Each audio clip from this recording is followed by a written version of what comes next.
नमस्कार आप सभी को। आज हम समाजशास्त्र के विषय वस्तु के बारे में अध्ययन करेंगे। ये भी आपके पेपर फर्स्ट के यूनिट फर्स्ट का टॉपिक है, समाजशास्त्र का विशेष क्षेत्र या विषय वस्तु। एलेक्स इंकल्स ने अपनी पुस्तक व्हाट इज सोशियोलॉजी में इसके बारे में विस्तार से लिखा है।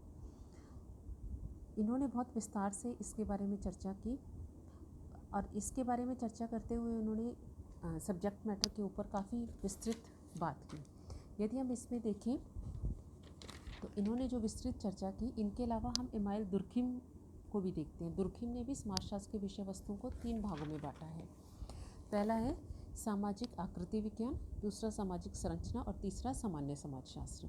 पहला सामाजिक आकृति विज्ञान में दुर्खिम ने भौगोलिक, पर्यावरणीय, क्षेत्रीय परिस्थिति तथा मानव जीवन के बीच गहरा संबंध व्यक्त किया है।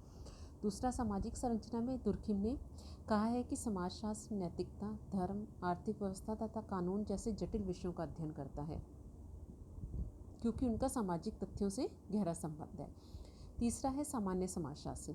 समाजशास्त्र के अंतर्गत सामाजिक तथ्यों के स्वरूप एवं प्रकारों का अध्ययन किया जाता है। इनके अध्ययन से यह मालूम होता है कि व्यक्ति और समाज का जीवन किन किन तथ्यों से प्रभावित होता है। इसके अलावा सामान्य समाजशास्त्र का प्रमुख उद्देश्य यह पता लगाना होता है कि समाज के विभिन्न निर्धारक तत्व एक दूसरे से किस प्रकार जुड़े हुए हैं और उन तत्वों में परिवर्तन के पीछे कौन कौन से नियम कानून काम करते हैं। मैक्स वेबर ने भी समाजशास्त्र की विषय वस्तु का उल्लेख किया है। वेबर के अनुसार सामाजिक क्रिया की वैज्ञानिक व्याख्या समाजशास्त्र की प्रमुख विषय वस्तु है। उन्होंने सामाजिक क्रिया के अध्ययन पर अधिक जोर दिया है। सोरोकिन ने समाजशास्त्र के विषय वस्तु में निम्न बातों को सम्मिलित किया है कि धार्मिक, राजनीतिक, सामाजिक, आर्थिक आदि घटनाओं और उनके बीच पाए जाने वाले संबंध, भौगोलिक घटनाओं और सामाजिक जीवन पर प्रभाव और समाज में घटने वाली प्रत्येक घटना की आम विशेषताएं। एलेक्स इंकल ने समाजशास्त्र की जो विषय वस्तु की बात की है, इसमें उन्होंने समाजशास्त्रीय विश्लेषण, सामाजिक जीवन की बुनियादी इकाइयाँ, बुनियादी सामाजिक संस्थाएं और मौलिक सामाजिक प्रक्रियाओं को सम्मिलित किया है। यदि हम समाजशास्त्र के विषय वस्तु विभिन्न विद्वानों के मतों को देखें तो हम इन्हें विषय वस्तु को 2 प्रमुख भागों में बांट सकते हैं। पहला है फॉर्मल स्कूल या स्वरूपात्मक समाजशास्त्र और दूसरा है सिंथेटिक स्कूल या समन्वयात्मक समाजशास्त्र। तो पहला आज हम देखेंगे स्वरूपात्मक विचारधारा। इस मत के प्रमुख प्रवर्तक टॉनिस और सेमेल हैं। इस मत से जुड़े अन्य विद्वानों में वीरकांत, वॉनवीज आदि प्रमुख हैं। इस विचारधारा से संबंधित समाजशास्त्रियों की मान्यता है कि अन्य विज्ञानों जैसे राजनीति शास्त्र, मनोविज्ञान, मानवशास्त्र, अर्थशास्त्र, भौतिक शास्त्र, रसायन शास्त्र की तरह ही समाजशास्त्र एक स्वतंत्र तथा विशेष विज्ञान है।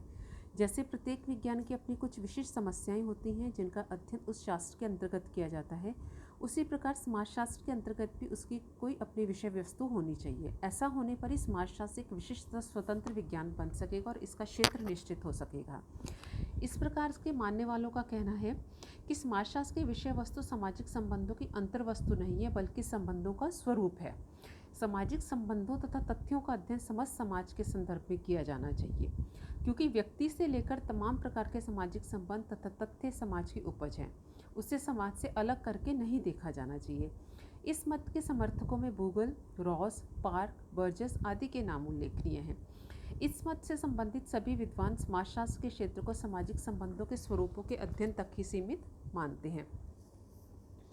स्वरूपात्मक विचारधारा पर अनिश्चित और अस्पष्टता का आरोप है।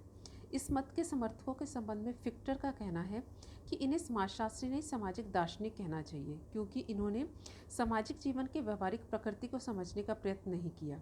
इस मत की प्रमुख कमियां इस प्रकार हैं।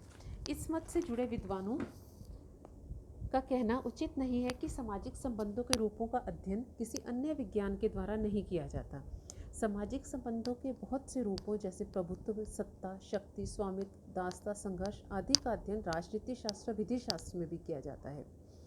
दूसरा, इस मत के समर्थक समाजशास्त्र को अन्य तमाम समाज विज्ञानों से पृथक एक स्वतंत्र और शुद्ध विज्ञान बनाना चाहते हैं, परंतु यह पूरी तरह संभव नहीं है क्योंकि विभिन्न समाज विज्ञानों में पारस्परिक निर्भरता पाई जाती है।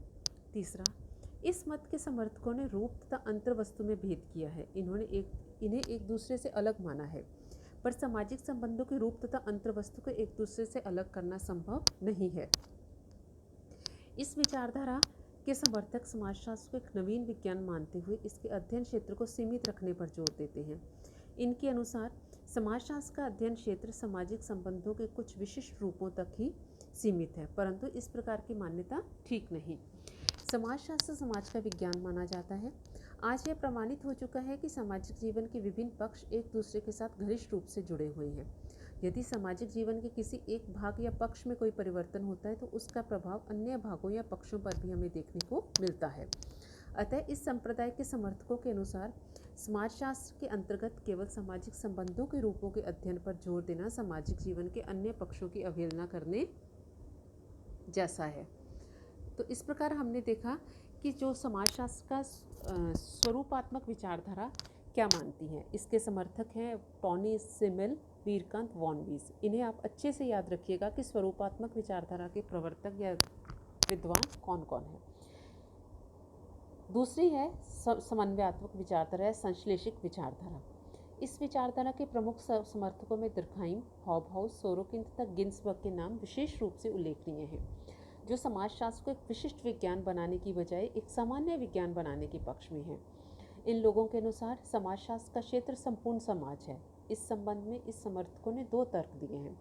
पहला, इस विचारधारा के समर्थकों का कहना है कि प्रत्येक समाज विज्ञान के द्वारा समाज के किसी एक भाग या पक्ष का अध्ययन किया जाता है। जैसे राजनीति शास्त्र द्वारा समाज के राजनीतिक पहलू का अध्ययन किया जाता है और अर्थशास्त्र के द्वारा आर्थिक पहलू का अध्ययन किया जाता है। ऐसा कोई भी विज्ञान नहीं है जो सामाजिक जीवन के तमाम पक्षों का या संपूर्ण समाज का समग्र रूप से अध्ययन करता हो। इस अर्थ में समाजशास्त्र सभी समाज विज्ञानों से अलग है। दूसरा, समाज की प्रकृति लगभग जीवधारी शरीर के समान है, जिसके विभिन्न अंग एक दूसरे के साथ घनिष्ठ रूप से संबंधित हैं और एक में होने वाला परिवर्तन दूसरे भाग पर को भी प्रभावित करता है। अतः समाज को समझने के लिए उसके विभिन्न इकाइयों या अंगों के परस्पर संबंधों को समझना अत्यंत आवश्यक है। उपयुक्त तथ्यों को सोरोकिन ने एक सूत्र के द्वारा स्पष्ट करने का प्रयास किया। उनके अनुसार विभिन्न समाज विज्ञान n विज्ञान है तो समाजशास्त्र n+1 विज्ञान है, क्योंकि समाजशास्त्र के अंतर्गत उन तमाम तथ्यों का अध्ययन किया जाता है जो सामान्य रूप से अन्य समाज विज्ञानों में पाया जाता है। इसी तथ्य को बियरस्टीड ने भी समर्थन दिया है। तो इस प्रकार अगर हम देखें तो विभिन्न समाज विज्ञान सामाजिक जीवन के विभिन्न पक्षों का अध्ययन करते हैं, जबकि समाजशास्त्र इन तमाम विज्ञानों में जो तथ्य सामान्य रूप से मौजूद हैं उनका अध्ययन करता है। परंतु इस विचारधारा की भी आलोचना हुई। पहली आलोचना, यदि समाजशास्त्र में तमाम प्रकार के सामाजिक तथ्यों और घटनाओं का अध्ययन किया जाएगा तो ये अन्य समाज विज्ञानों की खिचड़ी बनकर रह जाएगा।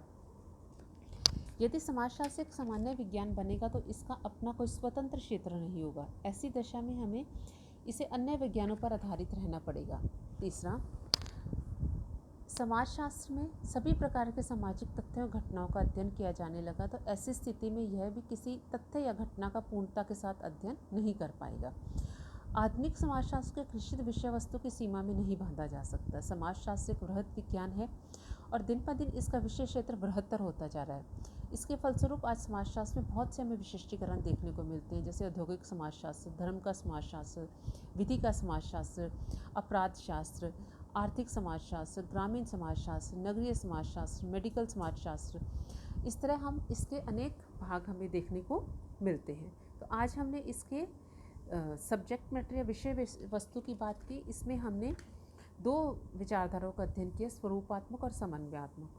स्वरूपात्मक के विचारक थे टॉनी, जॉर्ज सिमेल और वीरकांत, और उधर हमने समन्वयात्मक के देखे दुर्खिम, हॉबहाउस, सोरोकिन और जिन्सबर्ग। इन दोनों विचारधाराओं के समर्थकों या प्रवर्तक विद्वानों के नाम आप अवश्य याद रखिएगा, क्योंकि आपके जब पेपर आता है उसमें 1 वर्ड के जो क्वेश्चंस आते हैं उसमें इस तरह के प्रश्न पूछ लिए जाते हैं। धन्यवाद।